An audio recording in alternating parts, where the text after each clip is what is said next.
Boa tarde a todos, boa tarde a todas. Mais uma reunião de debate do Laboratório de História Regional e Patrimônio. Hoje nós vamos começar uma nova etapa do nosso projeto, que é tentar conhecer um pouquinho melhor os trabalhos dos nossos egressos que desenvolveram pesquisa dentro das linhas do laboratório.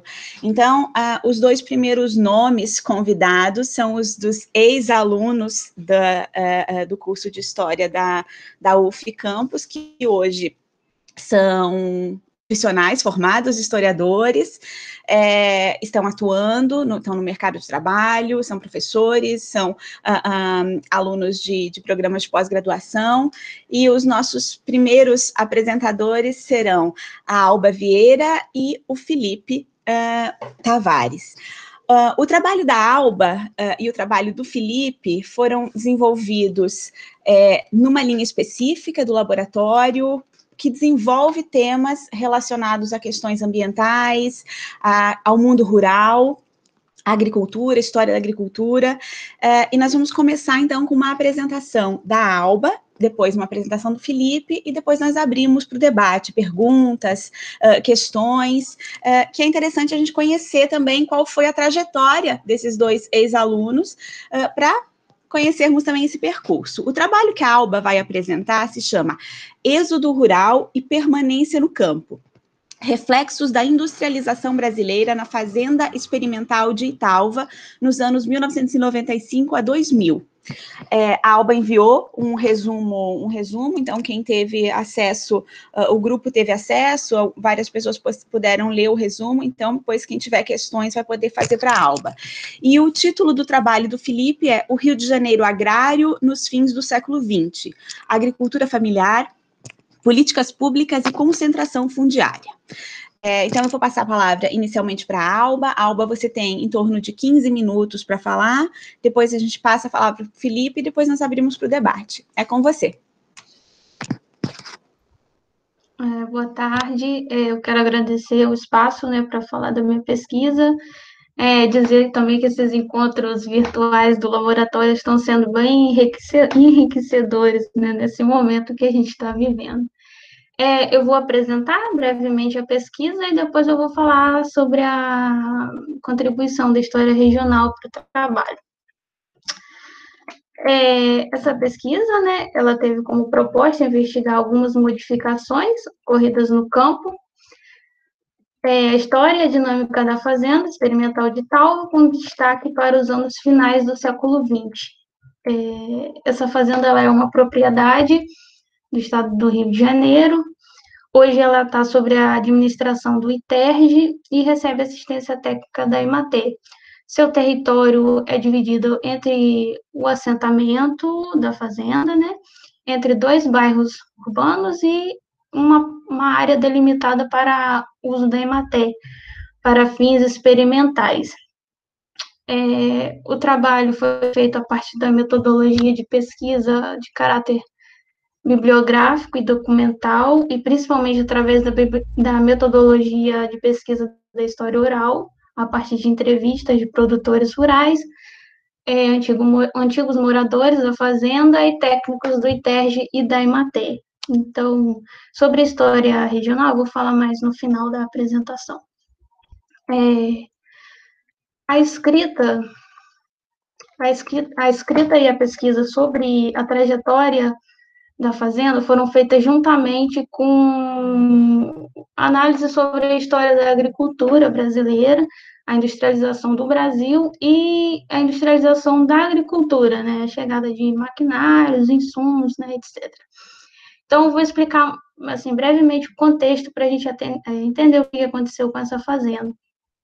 Na década de 80, no cenário nacional, o Brasil passava por um processo de redemocratização, Isso favoreceu avanços importantes relacionados à reforma agrária, como a criação de vários assentamentos rurais, o surgimento do MST, a criação do primeiro Plano Nacional para a Reforma Agrária e até a própria Constituição, de 1988, que trouxe alguns procedimentos sobre a política fundiária e reforma agrária. Já no estado do Rio de Janeiro, a década de 80 também foi marcada por grande tensão de luta de acesso à terra e moradia. Um exemplo foi a criação da Comissão Estadual dos Assentados, em 1982, pelas lideranças de assentamentos já existentes e pelo núcleo de agricultores fluminenses.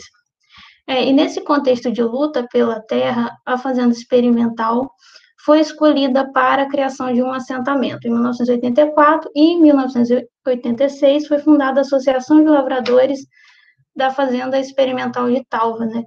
É uma associação que existe até hoje no assentamento. Bem, agora falando um pouco da temática do trabalho. É possível encontrar inúmeros trabalhos voltados para os problemas da cidade, mesmo quando o assunto se refere ao campo. Por exemplo, dificuldade na produção de alimento e êxodo rural. Mesmo sendo problemas, né, no campo, quando o foco é a cidade, esses trabalhos analisam má distribuição alimentar, crescimento desordenado das cidades, violência, etc., né? E, assim, quando o Brasil passou por esse processo de industrialização, as mudanças não atingiram somente as cidades, elas atingiram o campo e causou êxodo rural e também modificou a vida de quem permaneceu, né? Como a forma de produção, sociabilidade, enfim. E falando sobre a história regional específica, assim, eu vejo, assim, esse olhar para a cidade das pesquisas, eu vejo como uma característica do trabalho com foco no macro, né, são, assim, as grandes sínteses, né, falando assim, a história do Brasil. A história regional foi ideal para o trabalho, porque o que acontece? Algumas pessoas, né, a gente já até discutiu isso em outras reuniões, algumas pessoas entendem a história regional como algo menor, né, assim, uma fatia do global. Mas a gente sabe que não é assim, né? Se eu tivesse escolhido outro recorte metodológico, esse trabalho teria ficado totalmente diferente. Provavelmente seria um trabalho de memórias da fazenda, assim, né?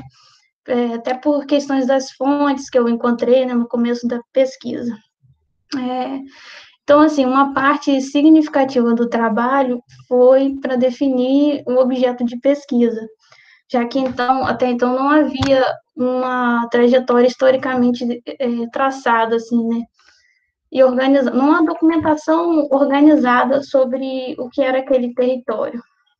E isso daí foi um desafio, assim, né? Muito complicado, porque além dessa falta de documentação sobre a região, o entendimento do que é o território da fazenda é muito confuso. Que a gente sabe, assim, que a não documentação em cidades pequenas, no interior, isso é comum, a gente, né? Já história regional já está, quem trabalha com isso já está mais habituado. Mas, assim, o caso dessa fazenda, assim, como ela era uma fazenda experimental, ela era uma propriedade pública, ela passou por muitas mudanças administrativas ao longo do século XX, então trocou de instituição que administrava, enfim. E até o momento que ela foi transformada em um assentamento, na década de 80, não havia um diálogo muito recorrente com os antigos moradores, né? Eu percebi isso durante os relatos, né, de pessoas que viveram nessa época. E também depois, com a criação do assentamento, continuaram havendo essas mudanças, porque no momento que ela foi escolhida para ser um assentamento, ela era administrada pela Ciagro. Aí depois a Ciagro foi extinta e ela passou a ser administrada pela Emater.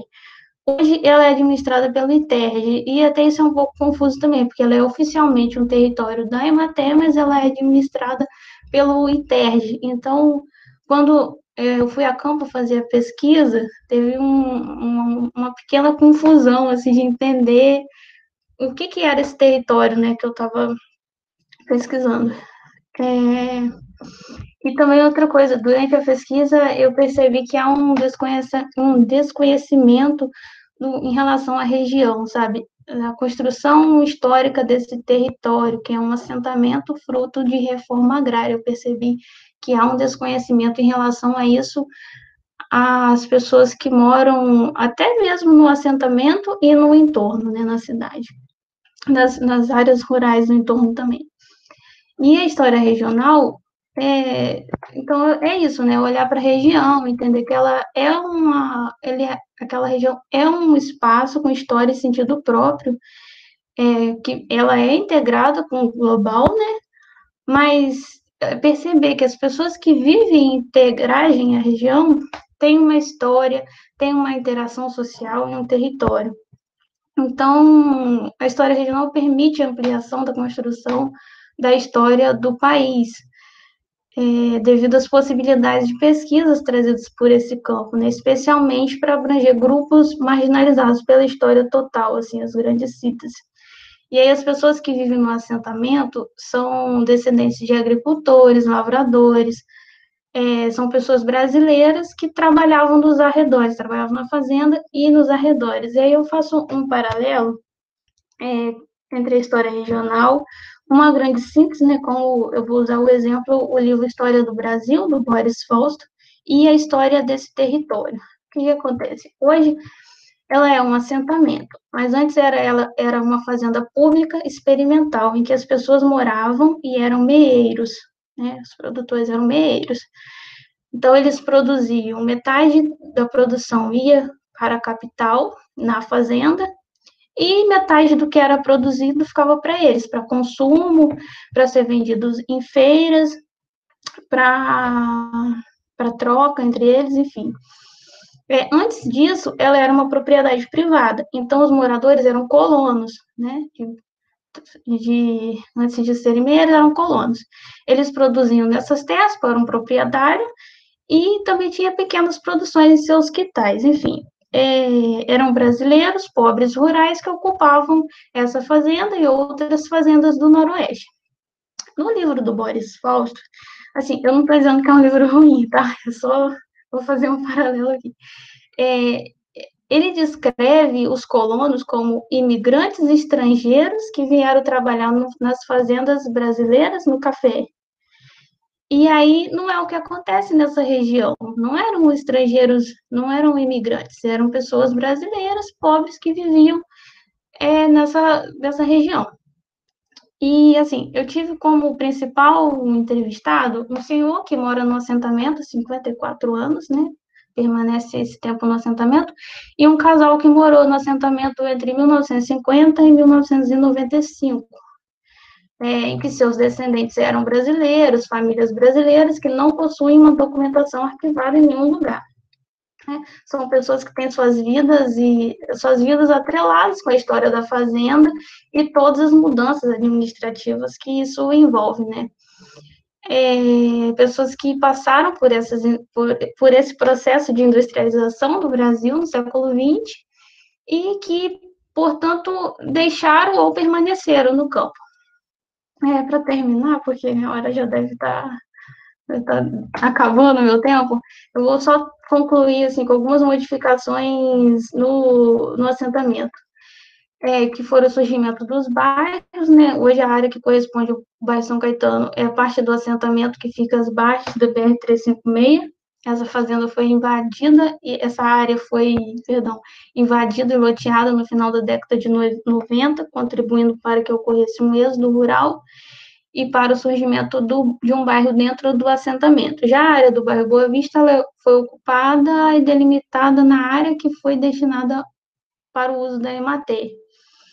E para terminar, né, sobre o acesso às políticas públicas, foi percebido que essas políticas voltadas para o campo indicam um bom sinal, porque ele é um assentamento considerado muito produtivo, e isso está ligado com essas políticas públicas desenvolvidas pela ITERJ e Imater.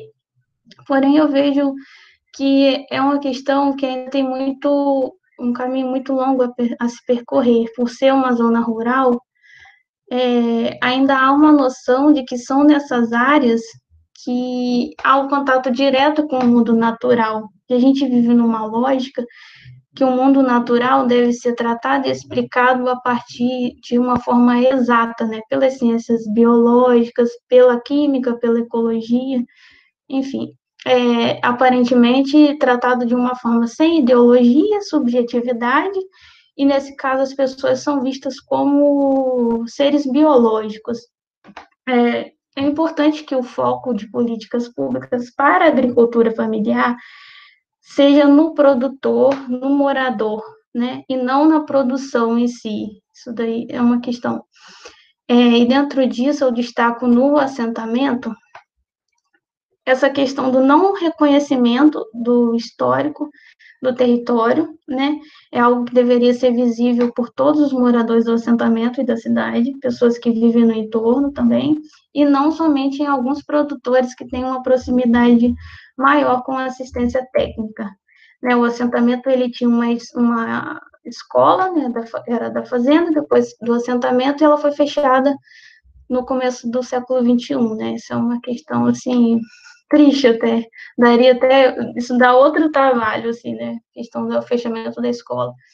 E a questão da sociabilidade, da interação social do território, que também é uma questão importante para a permanência das pessoas, principalmente os jovens, né, que no caso do assentamento, alguns lamentam a falta de lazer dentro do próprio assentamento. Antes era uma região muito movimentada, existia torneios de futebol, bailes, havia muitas igrejas também, e isso não existe mais, ficaram todas no passado. Eu não sei como que está meu tempo, eu vou... Tô dentro do tempo?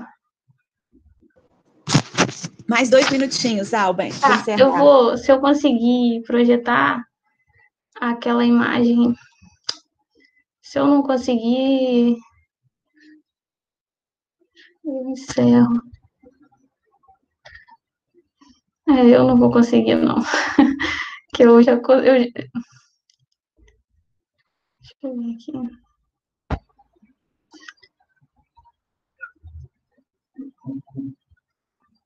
Vocês conseguem ver a imagem ou não?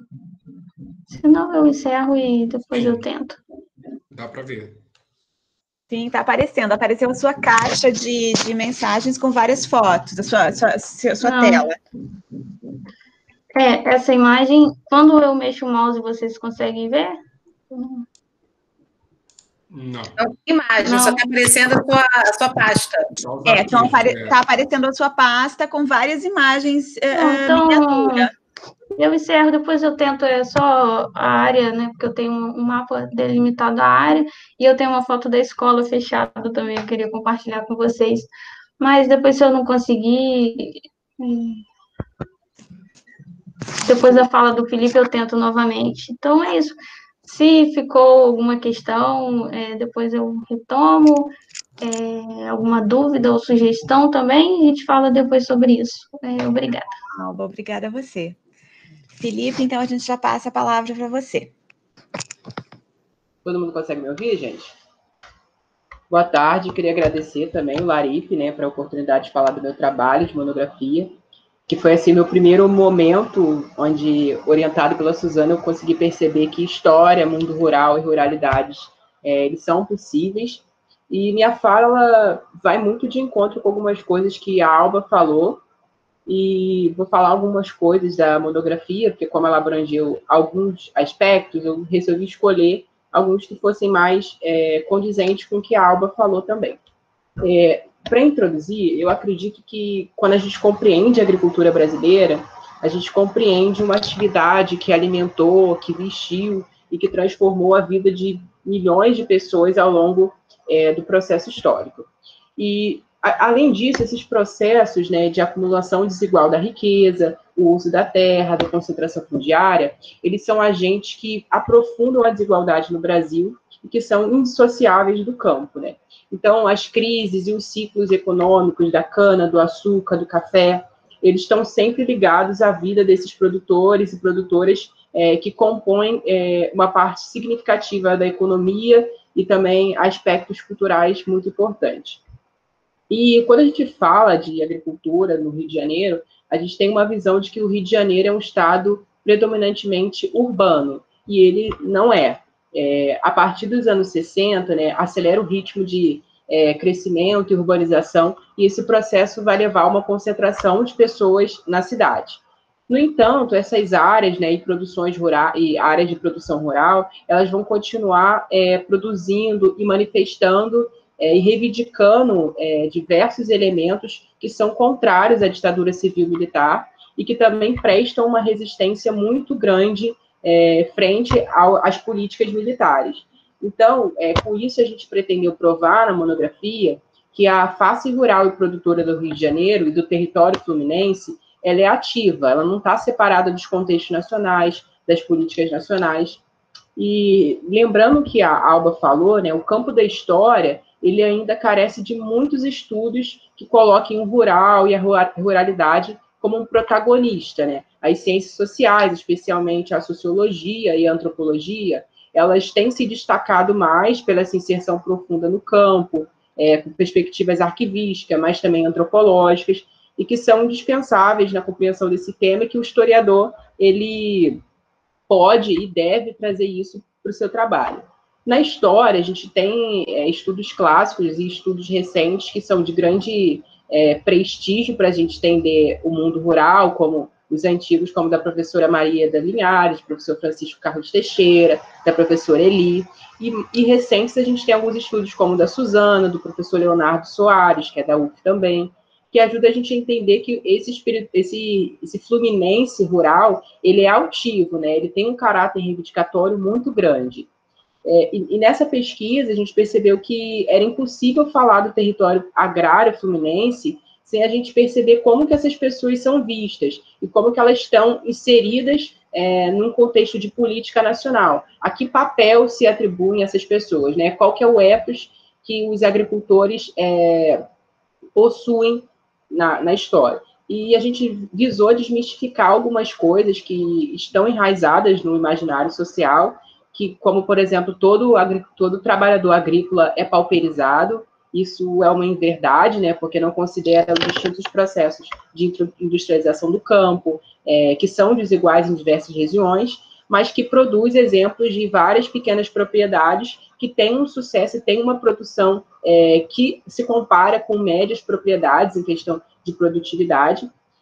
Um segundo elemento é considerar sempre o agricultor familiar como incapaz, submetido à exploração, passivo de acatar qualquer força externa, o que também não é uma verdade. A gente não pode tirar o protagonismo e a luta desses sujeitos sociais. Eles não são passivos, eles não estão parados no tempo, né? Então, essa ideia do agricultor como um incapaz é uma coisa também que nós visamos desmistificar. Como a monografia ela fala de diversas questões, eu prefiro a gente voltar um pouco na história para a gente entender que nós precisamos situar os nossos objetos no tempo e no espaço, né? Isso é uma coisa que sem isso não se faz história. E quando a gente fala do conceito agricultura familiar, a gente precisa entender que esse termo ele ganha projeção na década de 90, né, relacionado aos movimentos sociais rurais, que são ligados ao sindicalismo da CUT, da Central Única dos Trabalhadores, e que no início ela refletia uma luta pela integração dos pequenos produtores da região sul. E depois isso foi sendo compartilhado, e essa categoria e esse conceito também, ele foi sendo agregado por outros pesquisadores e por outros grupos sociais. Para a gente pensar esse termo, né, eu tive como principal referência o professor Sérgio Schneider, da Universidade Federal do Rio Grande do Sul, e que ainda hoje é uma das minhas referências, né, para pensar a agricultura familiar, e que ajuda a gente a compreender como que essa agricultura familiar está inserida nas políticas públicas, que é um outro aspecto que a gente analisou na monografia. E como que essas políticas públicas e esses agricultores tiveram momentos de embate. E isso fica muito claro, principalmente depois do governo pós-30, né, que a gente tem um maior direcionamento do discurso para os trabalhadores rurais, e a gente consegue entender que alguns marcos do país, mesmo que eles não tenham sido colocados em prática efetivamente, eles visam abranger esses trabalhadores rurais e revelar essa importância. Como a gente tem o Estatuto da Lavoura Canavieira em 41, o Estatuto da Terra, as leis de regulamentação de acidente do trabalho, em 45, e algumas outras. E nos anos 80 e 90, que é o recorte que foi escolhido pela gente, existe uma série de políticas públicas que são aplicadas e são pensadas de uma forma que não vão corroborar com o desenvolvimento das pequenas propriedades. Elas vão favorecer os grandes produtores por uma série de motivos, como facilidade de comprovação das atividades, garantia das safras. Então, todo um mecanismo econômico por trás que vai fazer com que os grandes proprietários se aproveitem dessas políticas públicas destinadas aos produtores descapitalizados e, principalmente, uma política pública que é nacional e que até hoje ela tem um peso importante, que é o PRONAF, que é o Programa Nacional de Apoio à Agricultura Familiar, e que hoje é alvo de uma revisão sistemática por diversos pesquisadores, provando como isso favoreceu, né, os produtores capitalizados, em especial da região sul, e como que os produtores do território fluminense ficaram muito à parte dessas políticas públicas. Então, a gente tem no Rio de Janeiro, né, no estado inteiro, uma concentração fundiária muito grande e políticas públicas pouco efetivas que são alocadas em poucos lugares, né?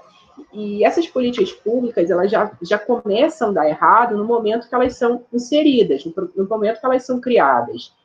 Elas fazem parte de uma visão de mundo, de uma construção de mundo muito conservadora, e não considera as especificidades regionais. Elas são feitas top-down, de cima para baixo. Então, são políticas públicas que, quando chegam no norte fluminense, no noroeste fluminense ou no sertão do Cariri, elas não funcionam, porque elas não são pensadas para aquelas relações. Então, a gente resolveu pensar isso na monografia, de como que as realidades elas são diferentes e como que elas afetam as políticas públicas. Não só pelos fatores humanos, mas pelos fatores como o clima, o solo, a vegetação, a própria utilização de maquinários, de insumos agrícolas, elas vão modificar a realidade, como que essas políticas públicas são planejadas. E quando a gente pensa especificamente no Rio de Janeiro, e por que essas políticas públicas não chegam, a gente tem muito que a Alba falou, que é o êxodo rural. E uma das formas de manutenção dessas pessoas no campo é um processo denominado pluriatividade, que é uma diversificação das atividades não agrícolas no campo, e que permitem que essas pessoas evitem de ir para a cidade, de que evitem romper esse vínculo com o campo. A pluriatividade é um caso que está indissociável das políticas públicas e da concentração. Ela vai fazer com que diversos elementos sejam incorporados no campo, como o turismo ecológico, o artesanato, o comércio, ou até as fazendas, e muitos pesquisadores consideram que ela causa uma perda das atividades propriamente agrícolas. Eu não concordo, né, com essa opinião. Para mim, ela é uma diversificação das atividades econômicas de relações capitalistas modernas, né? Esses agricultores, eles não estão à parte das dinâmicas de produção. Eles fazem parte dessas dinâmicas de produção, dessas transações comerciais, eles estão numa lógica comercial. Então, uma forma de se manter no campo e de evitar que se evada com baixas políticas públicas, baixa modernização, é uma forma e que acaba gerando empregos, como nos hotéis fazendas, empregos especializados, empregos técnicos. Então, essa diversificação da agricultura no estado do Rio, ela tem esse papel importante que ela precisa ser vista. Também não temos só aqueles produtores, com muitas aspas, tradicional, que plantam, que colhem, mas a gente tem produtores que diversificam suas atividades, que têm hotéis fazendas, que têm um turismo ecológico. E na década de 80 e 90, isso era muito incipiente, né? Hoje a gente já percebe isso de forma muito clara, né? Tanto em Petrópolis, em algumas partes do noroeste fluminense, a gente tem vários hotéis fazendas, mas isso na década de 80 e 90 era incipiente justamente para barrar esse êxodo rural. Para não avançar muito, porque eu falo muito, esse estudo, né, os estudos da história e do rural e da ruralidade, ele é um campo muito amplo, e na década de 80, de 90, e no início dos anos 2000, a gente tem muitos dados que ajudam a gente a compreender qual que é o papel dessas pessoas num projeto de país. Aí a gente tem o Programa Nacional de Amostra Domiciliar, né, que na década de 90 vai contabilizar em 775 mil pessoas no campo, E o IBGE, nos anos 2000, vai dizer que são 569 mil pessoas. Então, esses dados, eles não são dados, eles são pessoas, eles são gente. Onde que essas pessoas estão alocadas? O que elas fazem? O que elas produzem? Como elas produzem? Então, nós analisamos esses dados para entender como que essas estatísticas de agricultura, de pluriatividade, essas tabelas, elas se transformam em pessoas, né? É uma humanização desses números. Não são só 700 mil pessoas. Quem são? Quantas são? É adulto, criança? Então, a monografia também versou sobre isso, para a gente entender como esses números se transformam em pessoa, né? E a história regional, ela ajudou a gente a entender o Rio de Janeiro, o território fluminense, né, carecendo de uma análise relacionando com o macro. E como a Alba falou, ela não é um recorte só do macro, ela só não é só uma análise do macro. Ela tem relações próprias de diversos tipos, ela tem uma especificidade própria, tem uma historicidade própria. Então, a história regional permitiu que a gente analisasse esse território partindo das disputas que ele tem na região, né, na região do território fluminense. E como que essas disputas elas se relacionam com outros estados, na alocação de recursos, em programas de reforma agrária. Então, a história regional, ela associada a diversos documentos, fontes, como jornais, entrevistas, história oral, como a Alba falou, ela nos permitem compreender a realidade de outras perspectivas e não só da história dita oficial ou a história que o governo produz. Então, ela tem essa função, e teve essa função no nosso trabalho, de entender, como que essas relações elas ocorrem nesse plano regional. A gente sabe que as políticas públicas destinaram x valor, mas como que isso ocorreu? Então, a gente conseguiu olhar para a história regional e conseguir entender de uma forma mais realista e também mais científica como que isso se dava. E só para finalizar, né, é muito importante, é um caminho muito grande a ser percorrido, né, o campo de estudos de um fluminense rural. E a gente, que não falta, não falta fonte, né, falta mão para a gente poder analisar essa documentação, para a gente colocar essa documentação para congresso, para simpósio, para que outros pesquisadores consigam interpretar e ler e apontar alguns erros e equívocos que a gente comete. Então, essa ótica da história regional, ela não tem um modelo pronto, não tem um manual de como fazer história regional, mas a gente vai, a partir do método, da técnica, delimitando, lapidando essa visão do nosso território e como que isso aconteceu. Não sei se meu tempo acabou.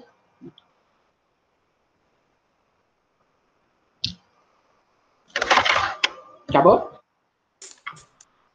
Tá bom, gente. Depois você responde questões, Felipe, pode ser? Tá ótimo, desculpa. Obrigada, Felipe, obrigada, Alba.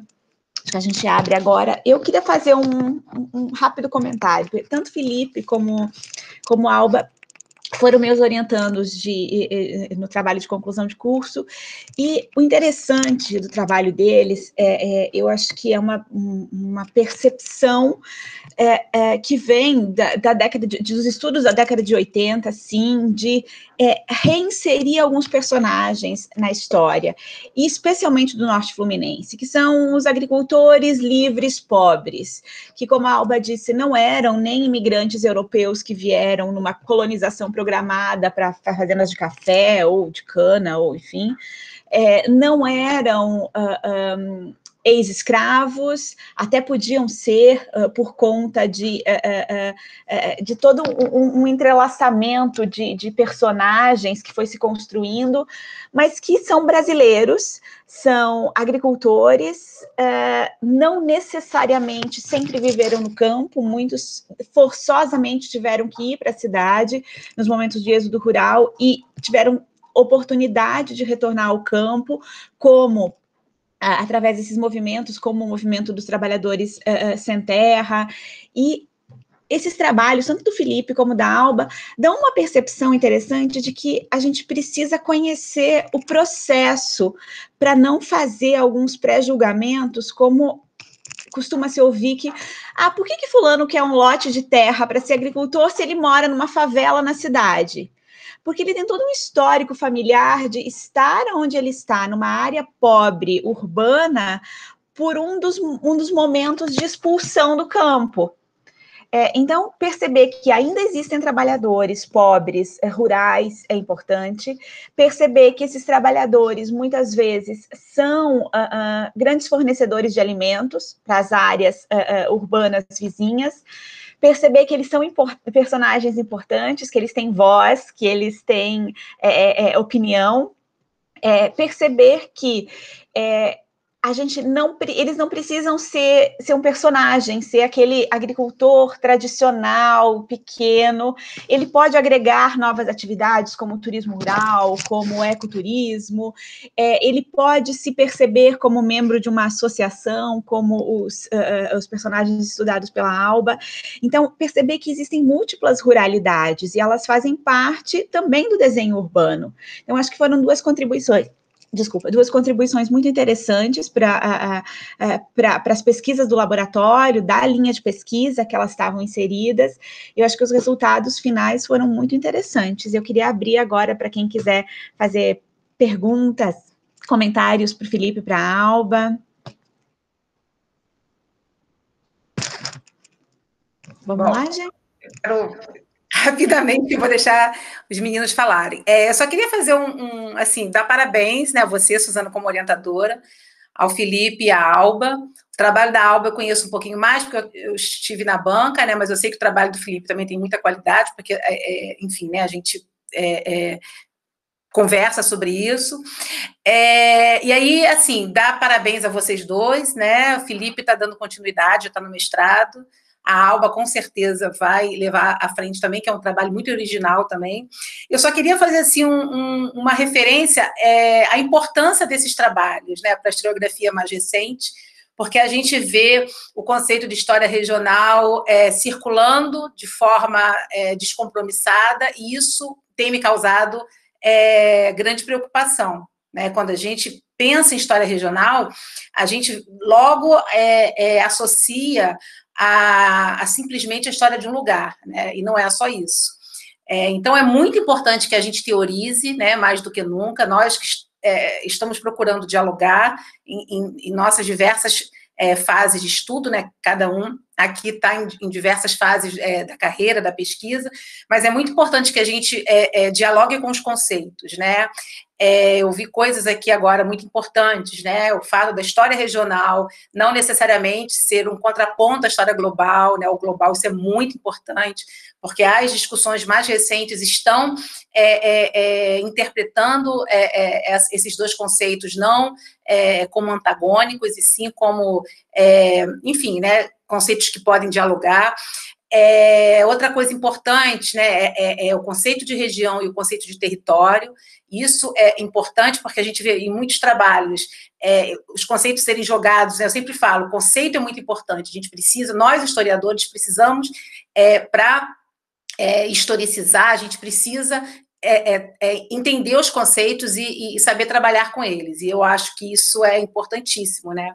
Eu tenho estudado sobre esses conceitos, e aí a gente começa a perceber a diferença, né? O que é região, o que é território, como esses conceitos dialogam com política, dialogam com social, né? Como que esses conceitos, ao longo do tempo, ajudaram a formar um pensamento, né, uma análise muito distorcida sobre a história regional, sobre região, né, sobre as demarcações territoriais dos poderes instituídos. Então, assim, eu acho que é importante que as pesquisas de vocês sigam, né, eu acho isso muito importante, mais para enriquecer esse campo recente da história regional, né, e para a gente apresentar que existe sim um conceito e que o conceito precisa ser discutido e utilizado da forma mais apropriada, tá? Parabéns, tanto à orientadora como a vocês. Obrigada, Cláudia. Antes que alguém faça uma nova intervenção, se alguém quiser fazer perguntas, eu tenho uma pergunta direta para cada um de vocês. Alba, você consegue levar sua pesquisa para a sala de aula? Você é professora hoje. O fato de estudar um lugar que faz parte da região onde você está inserida como profissional, facilitou de alguma forma? Você consegue fazer os seus alunos perceberem que eles fazem parte da história também, que o lugar onde eles estão está também no livro didático, só que está tão diluído, está tão... a lente está tão distante que a gente não percebe? E para o Felipe, quando a gente fala, pelo menos a região do seu estudo, que é o Norte Fluminense, ela tem uma imagem construída na história do Brasil, né? O que é o Norte Fluminense? Aí se fala em cana, se fala em grandes engenhos. Essa é a história agrícola do Norte Fluminense. Você está trazendo novos personagens. Está dizendo que não eram só essas pessoas, como a Dayana, que defendeu o TCC na semana passada. Existem personagens que foram obscurecidos pela história rural do Norte Fluminense, você está trazendo. Como é que você está levando isso hoje para o mestrado? Você é aluno de um programa de pós-graduação, você está desenvolvendo uma pesquisa de mestrado. Qual é a sua temática hoje? Qual é a sua abordagem, se você está seguindo essa mesma linha? Essa é a minha pergunta para cada um de vocês. Vamos começar com a Alba. Sim, com certeza a pesquisa ela tem um impacto, né, na minha atuação como professora. Eu comecei a dar aula em 2017 no município de Cambuci, dou aula até hoje lá, e a pesquisa ela foi feita em 2018. Então, em 2017, eu ficava tentando trabalhar com história regional dentro de sala de aula. Só que não funcionava muito bem, porque até o entendimento do que era história regional é diferente do que é hoje para mim. Até quando eu falei assim, no começo da pesquisa eu não achei documentação. É porque, na verdade, não é que não tinha, é que eu não entendia muito bem como trabalhar com isso. E estudar a região, com certeza, é uma questão que enriquece as minhas aulas. Eu tentei mostrar o mapa, eu não consegui, mas o território, ele parte fica no município de Talva e parte fica no município de Cambuci. Então, eu entendi melhor essa região para inserir nas minhas aulas. E a questão de entender o que é história regional contribuiu na seguinte questão. Antes, eu entrava dentro de sala e fazia um evento, praticamente, né? Hoje nós vamos estudar a história de Cambuci. Aí meio que não dava certo. Não dava certo, porque era uma aula ufanista, assim, por assim dizer, né? E hoje eu não faço isso. Eu tenho meu currículo, né, que eu tenho que cumprir, e dentro daquele material que eu preciso cumprir, eu trabalho a história do município sem fazer disso um evento, assim.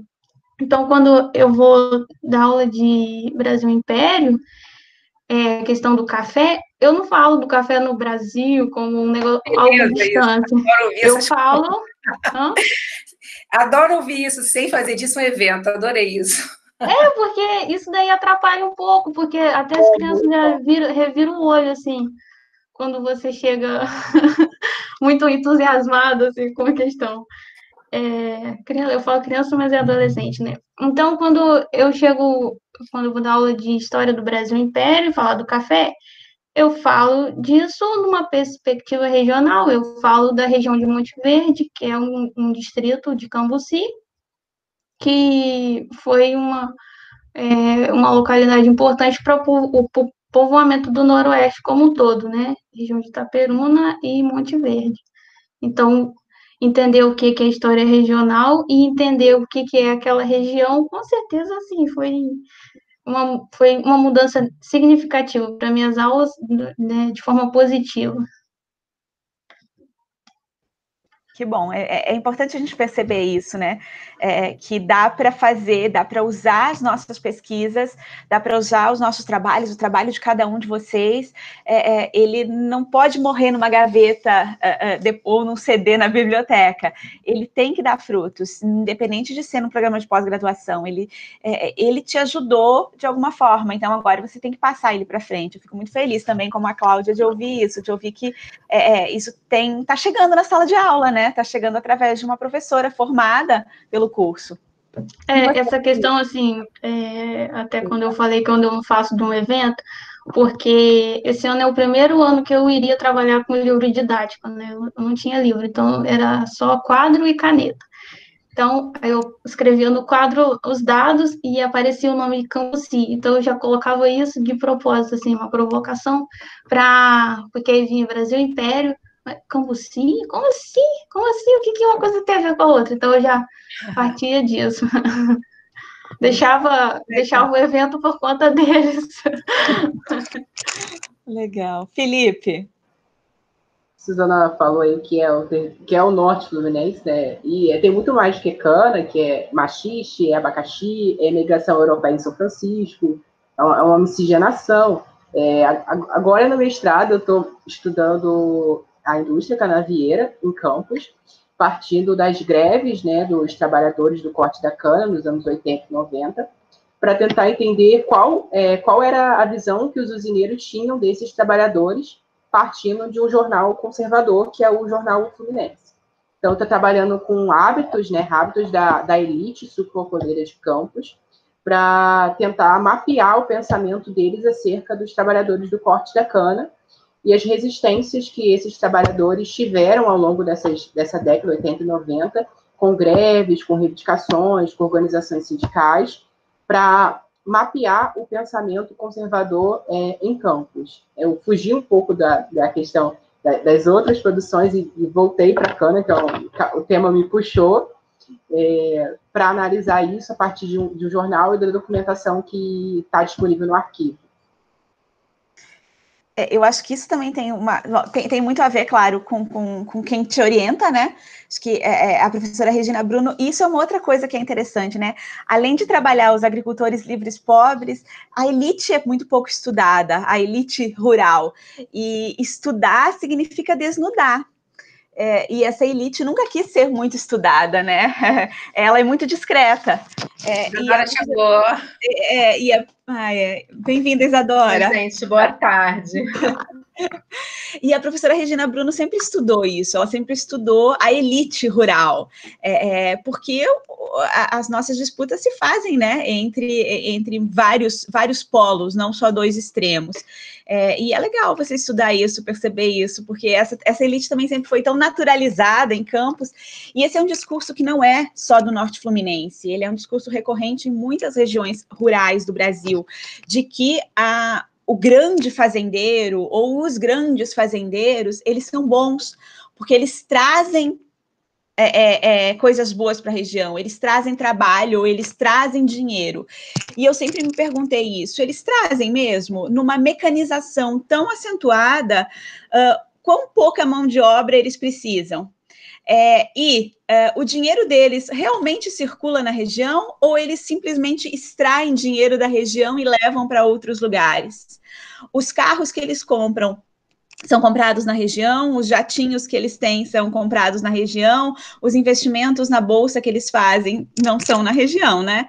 Então, muitas vezes é uma mística de que o grande fazendeiro, de que a grande elite rural, ela é muito benéfica para a região. Na verdade, ela é basicamente uma grande exploradora da região em que ela está inserida. E é uma perspectiva legal, acho interessante, sim. Te desejo super sorte, Felipe. Mais alguém quer fazer alguma intervenção, gente? Hoje tinha prometido que eu não ia falar. Eu só cheguei para dar oi e tchau, praticamente. Né? Fala, Bruna.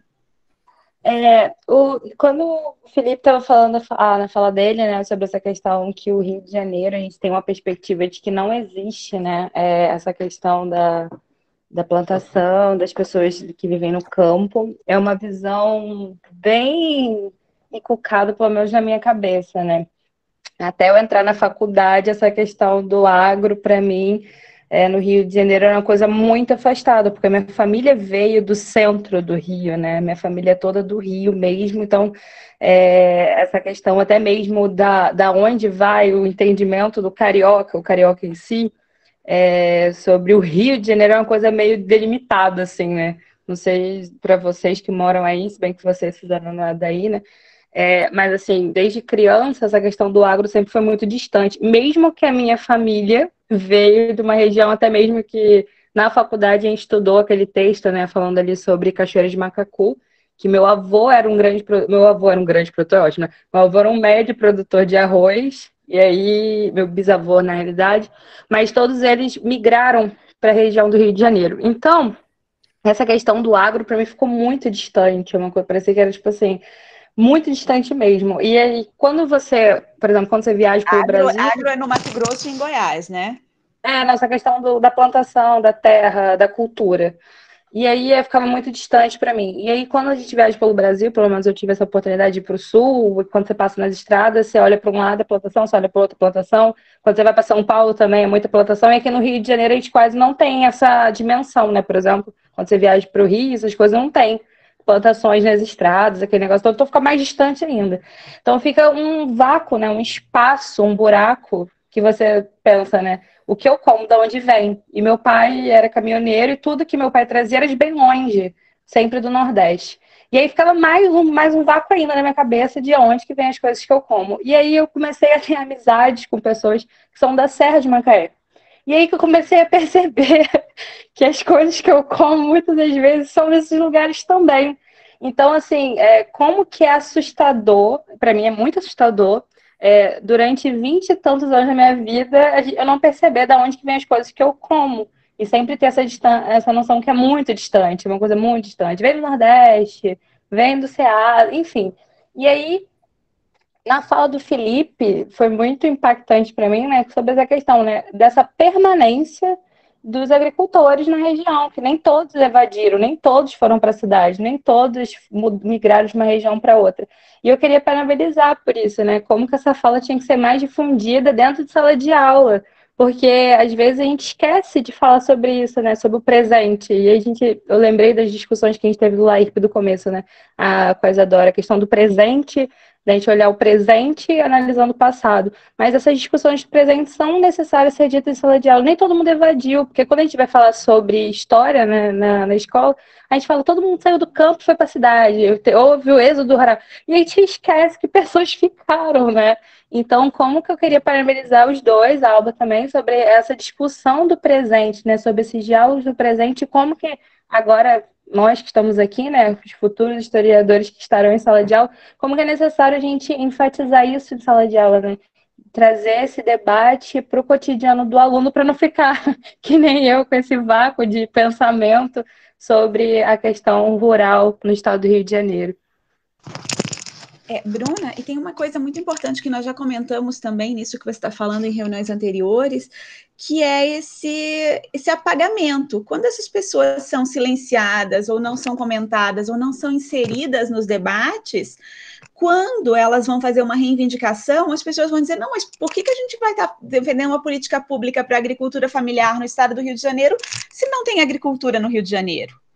Então, isso também é uma questão de poder, de política, de pensar o quanto o não falar, o esquecimento dessas pessoas como grupos organizados é uma estratégia de silenciá-las quando elas forem fazer algum tipo de reivindicação também.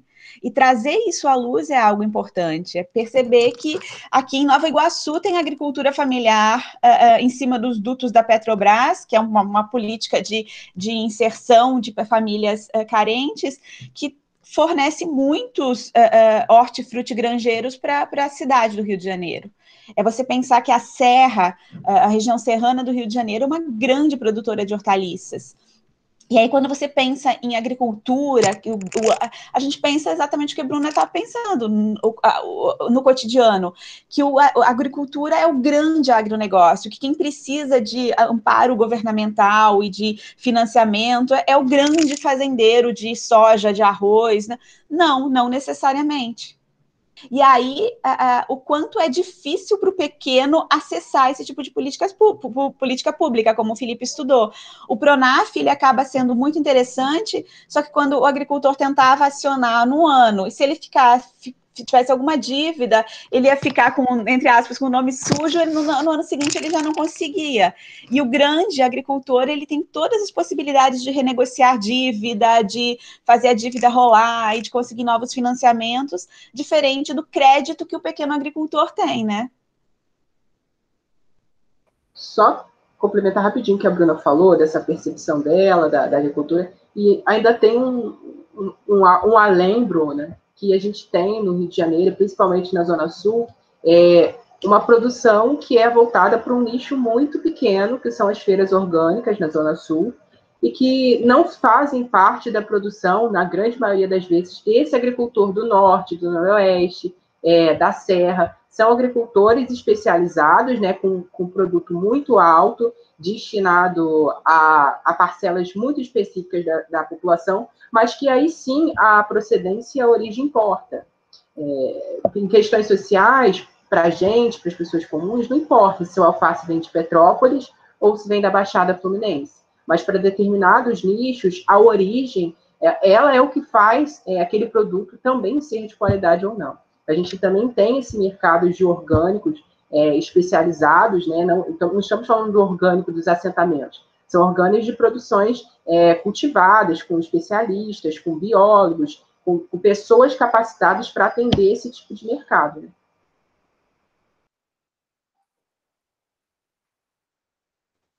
Alba, você quer fazer algum comentário? Mais alguém tem alguma pergunta, gente?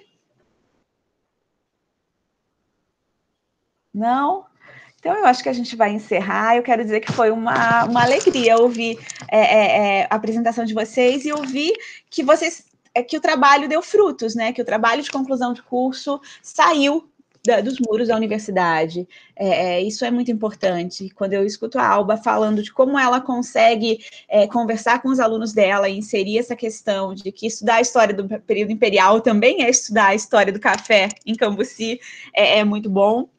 E perceber que o Felipe também deu continuidade, expandiu a pesquisa dele, é sinal de que o grupo está se consolidando, de que o Laboratório de História Regional e Patrimônio está fazendo algo bem feito, interessante. E eu sempre, quando eu participo das nossas reuniões, que sempre são muito, muito alegres para mim, depois de muitas vezes uma semana difícil, eu venho de um grupo assim, a minha formação, a minha graduação também foi parte de um laboratório, e é parte de um laboratório que me convida para eventos ainda hoje, cujos colegas, os meus colegas de graduação, que fazem parte do laboratório, hoje são professores em universidades espalhadas pelo Brasil todo. Então, você continua criando vínculos, esse é um ambiente muito saudável, e eu acho que é muito importante que, quando a gente está num grupo que a gente conhece o que o colega está pesquisando, ele também abre uma porta legal, que é quando cada um de nós encontrar uma referência, um livro, algo que pode... Nossa, isso pode interessar a Alba, isso pode interessar a Bruna, isso pode interessar o Felipe. É muito importante conhecer o que cada um de nós faz, porque a gente pode somar. Na academia, a gente não tem que se preocupar em roubar o lugar de ninguém, a gente constrói novos espaços, né? Nós estávamos conversando isso ontem, então acho que quando a gente constrói um espaço saudável de debate, de troca de ideias, a gente só está construindo o nosso espaço. Então, o Felipe e a Alba saíram da graduação, mas estão aqui ainda, estão no laboratório, fazem parte, e eu acho que isso é um fruto colhido, mas é um fruto que já está dando novas sementes. Então, eu acho que a gente vai ver daqui a 15 dias mais um debate com mais egressos, mostrar que essas sementes estão se espalhando, que os nossos debates, que o que a gente está tentando construir é algo que pode ser interessante. Então, eu fico muito feliz com isso. Só tenho a agradecer a Alba e ao Felipe. Espero que vocês tenham muita sorte nesses projetos futuros, e que vocês continuem a participar das nossas reuniões. Cláudia, eu vou passar a palavra para você fazer o anúncio do nosso próximo encontro, pode ser? Pode. Então, no dia, que dia? Daqui a 2 semanas? Acho que é dia 11? Não estou ouvindo. Dia 11, isso, né? Então, dia 11. Fernanda Fonseca estava aqui, saiu. ela é muito tímida, mas ela vai apresentar, ela é uma das minhas orientandas, né, uma das primeiras a defender o TCC sobre análise de processos crimes, né, tanto a Fernanda Fonseca, né, que está toda reunião aqui, quanto a Mariana Salvador, são orientandas minhas que se propuseram estudar campos ainda com o conceito de história regional em análise, né, por nós, o início do LAIRP, e a gente até conversou sobre isso, eu conversei com a Fernanda e com a Mariana, de forma separada. Mas as duas vão apresentar seus trabalhos, né, a Fernanda está toda a reunião com a gente, agora deve ter caído, ela estava aqui, e é um trabalho muito legal, né, sobre um crime, enfim, de estupro de uma criança, né, que no século XIX não existia a ideia da pedofilia, né, mas é um trabalho muito interessante, que ela analisou jornais, e junto com os processos crimes, e a Mariana Salvador, eu acho que, né, alguns de vocês conhecem, ela hoje é doutoranda do programa de pós-graduação de História da Ciência e da Saúde, da Fiocruz, e ela faz um trabalho bem legal sobre o asilo da Lapa, no século XIX, e redes de sociabilidade em torno da Santa Casa de Misericórdia. Foi minha orientanda e fez mestrado e agora está fazendo doutorado na Fiocruz. E assim, né, mais uma vez eu reforço, eu tenho assim outros egressos, e se a gente puder abrir para outros trabalhos, né, a gente vai estar dando espaço para todos. A gente optou por selecionar os trabalhos de acordo com a temática do próprio projeto da gente, né? Então, no dia 11, e aí elas vão disponibilizar o resumo estendido antes, né? Que é o que é pedido. É isso. Então é isso, gente. Foi um prazer de novo. Boa tarde a todos. Bruna, agora é com você para encerrar, ok? Tchau, gente. Tchau. Tchau, gente.